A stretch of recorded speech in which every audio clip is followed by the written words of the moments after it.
Allahabad university में CM Yogi Adityanath मौजूद है। दीक्षांत समारोह में क्या कुछ कह रहे हैं, सुनिए। सभी ऊर्जावान युवा साथियों को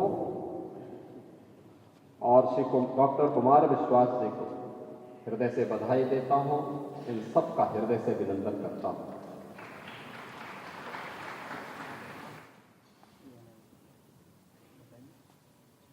इलाहाबाद विश्वविद्यालय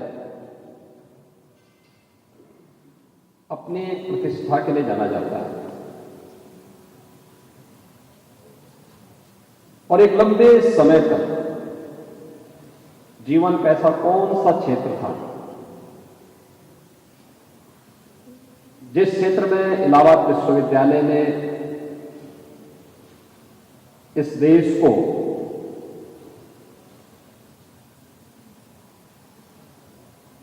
उच्चतम स्तर से लेकर के जीवन के विभिन्न स्तरों पर कार्य करने के लिए एक ऊर्जावान पीढ़ी न प्रदान की हो। सार्वजनिक जीवन में सेवा का क्षेत्र हो, साहित्य का क्षेत्र रहा हो,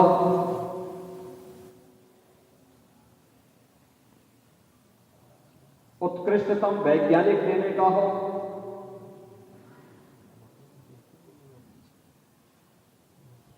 देश की न्यायिक सेवाओं में उच्चतम न्यायालय से लेकर के जनपद न्यायालय के न्यायिक अधिकारियों की एक लंबी श्रृंखला देने का कार्य रहा हो।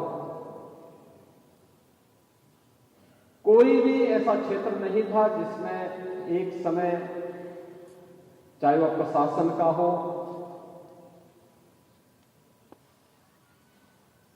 जिसमें ज्वाइंट मजिस्ट्रेट से लेकर के कैबिनेट सेक्रेटरी तक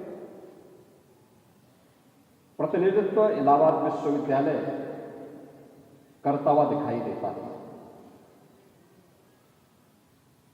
लेकिन समय की गति होती है। मजिस्ट्रेट से लेकर के कैबिनेट सेक्रेटरी तक प्रतिनिधित्व इलाहाबाद विश्वविद्यालय करता हुआ दिखाई देता था। लेकिन समय की गति होती है और जैसे कि यहां की कुलपति जी ने अपने प्रारंभिक उद्बोधन में इस बात का उल्लेख किया,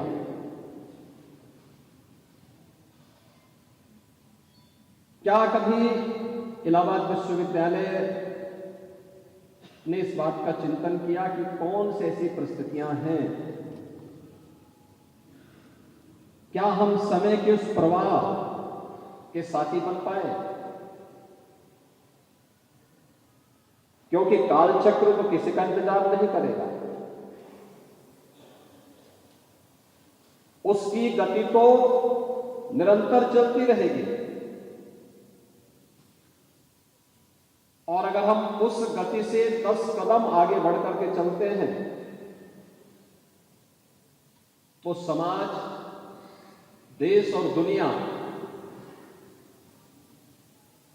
हम सब का अनुसरण करती है और अगर हम उससे पीछे हैं तो हमें पिछलग्गू होने के लिए मजबूर होना पड़ता है।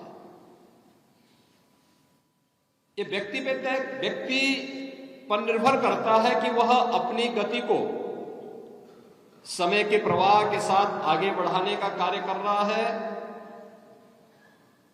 और उसको अपना अनुसरण करने के लिए मजबूर कर रहा है या फिर उसको पिछलग्गू बन करके अपने को पिछड़ा घोषित करना है।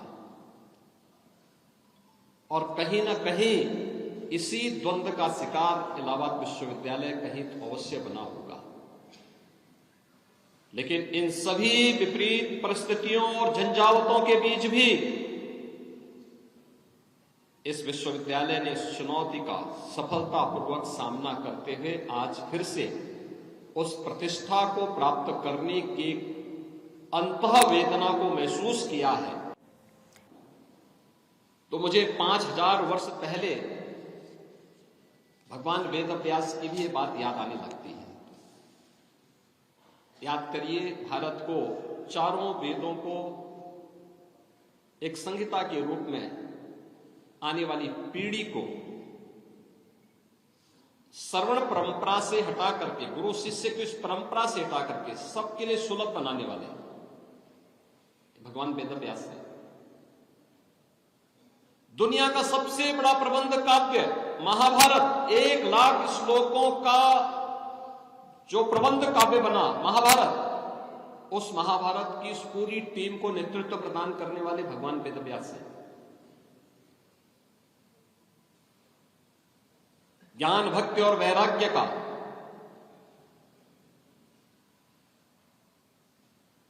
और कोई ऐसा सनातन धर्मावलंबी नहीं होगा जो अपने घर में या जिसकी इच्छा ये न होती हो कि श्रीमद् भागवत महापुराण की कथा मैं एक बार सुनो। श्रीमद् भागवत महापुराण जैसे पुराण की रचना करने वाले, आने वाली पीढ़ी के लिए पुराण और उपपुराणों की रचना को आगे बढ़ाने वाले, कुरुवंश को हर विपरीत परिस्थिति में बचाने वाले, और एक नहीं 8 पीढ़ी तक जिस वेद व्यास ने कुरुवंश को न केवल मार्गदर्शन किया बल्कि विपरीत परिस्थितियों में उसको बचाने का प्रयास भी किया। और इन सब के बावजूद उनका जीवन कितनी वेदना और पीड़ादायक था।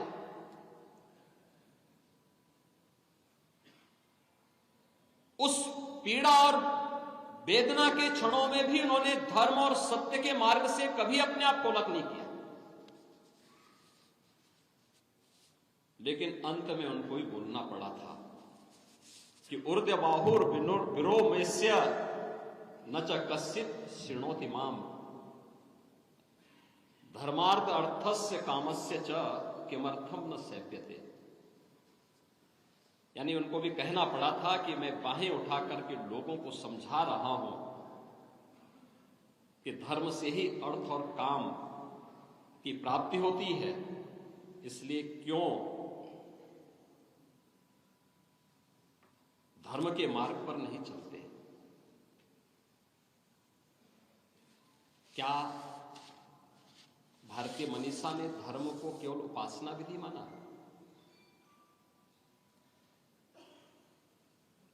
नहीं। कल भारत के संविधान का दिवस था।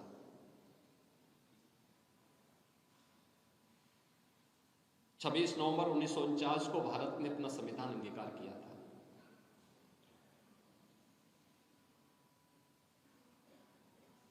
और 26 नवंबर 1949 को अंगीकार करने के बाद 26 जनवरी 1950 से लागू हुआ। 26 नवंबर 1949, 26 जनवरी 1950 से लेकर के जो संविधान की मूल प्रति है उसमें कहीं भी पंथ निरपेक्ष और समाजवादी शब्द नहीं है। मैं इलाहाबाद विश्वविद्यालय के विद्वान आचार्यों के सामने इस बात को कह रहा हूं। हो सकता है संविधान की मूल प्रति आपके पास होगी,